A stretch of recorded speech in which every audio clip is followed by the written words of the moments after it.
I'm terrified. This could happen next door to my house, in my neighborhood. Like, my wife sits regularly in between the two houses and smokes late at night.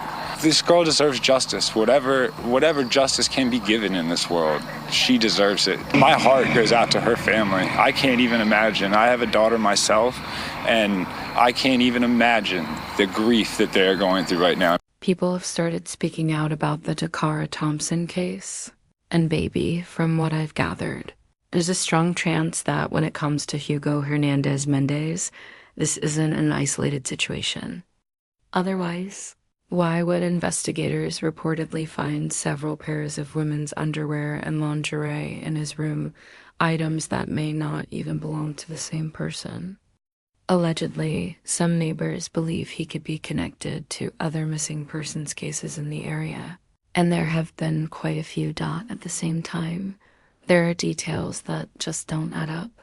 For example, Dacara willingly got into his car when she had her own vehicle, fully gassed and ready. Why didn't she just drive behind him? And how did it not click that leaving behind her phone, purse, ID, money, and car was a huge red flag? People online are still asking questions like, what did she and Hugo really have in common? Why was she meeting up with him in the first place? Could it be true, as some on social media suggest, that she may have been selling herself? Of course, only the police can confirm this once they reveal what was found on Dacara's phone, which is already in their possession. And allegedly, the details are chilling. Now, here's where it gets even darker. A neighbor named Cody, who lives right next door to the family, shared what he witnessed. He said that in the early morning hours of August 23rd, he stepped outside and saw something burning in Hugo's backyard. But the smell wasn't like brush or wood. It was strange, more like trash or something unnatural. Cody told detectives he suspected they might have been destroying evidence.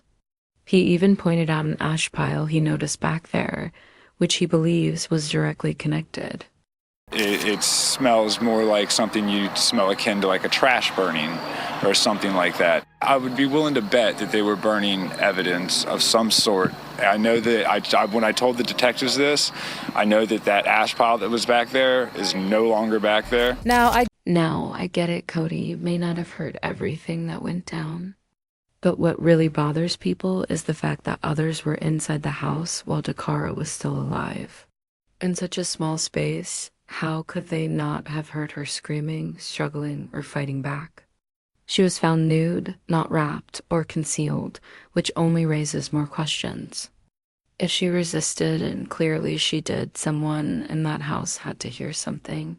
Detectives already spoke to one of the roommates, who admitted they overheard Dacara and Hugo having sex. But what came after was chilling. Strange grunting noises that didn't sound consensual. Hours later, that same roommate woke up, stepped outside, and noticed something off the GMC Hugo usually kept parked out front was gone.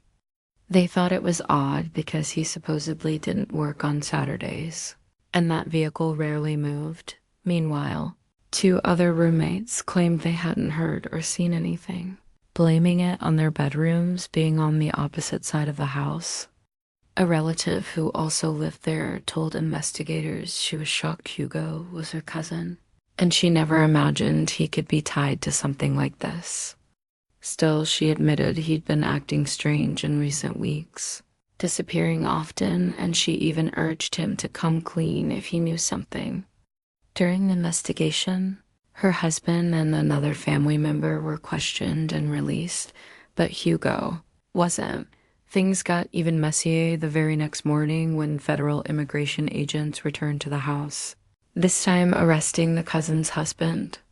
She insisted he had nothing to do with Dacara's case, cooperated fully, and couldn't understand why Hugo's criminal charges suddenly triggered an immigration case against her spouse.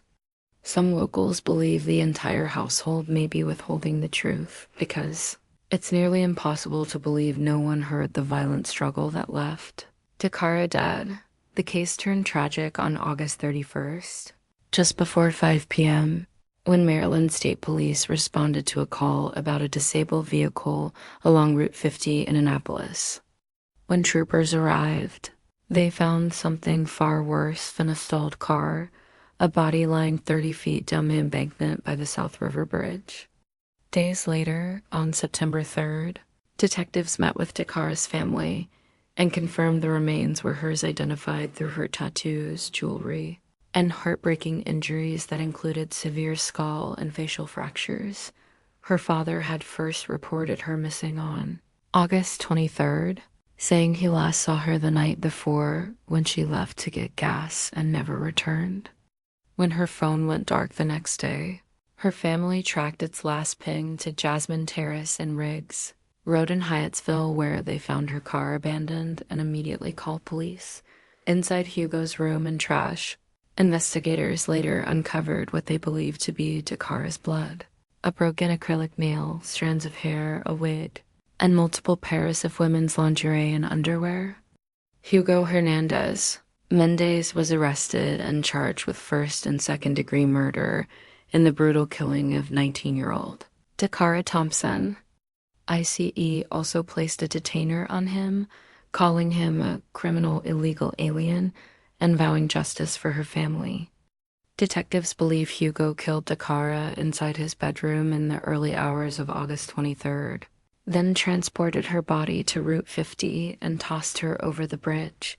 Hugo remains behind bars without bond, with his next court date set for October 8th, but the community isn't letting up.